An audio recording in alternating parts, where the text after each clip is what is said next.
আজকে আমি ছুটির দিনে কিছু অ্যাক্টিভিটি দেখাবো, তোমরা যেটা করতে পারো। ইংলিশ গ্রামারে প্রিপোজিশন দেখাবো। ইন বলে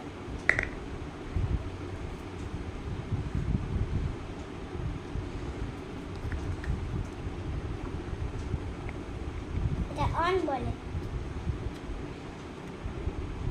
এটা অন ধরে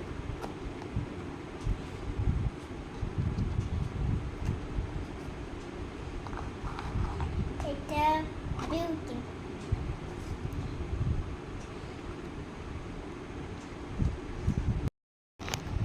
এটা ইন ফরেন এটা বিহাইন্ড এটা নিয়ার এটা সাইড টু। তোমরা এরকম অ্যাক্টিভিটি করতে পারো ঘরে।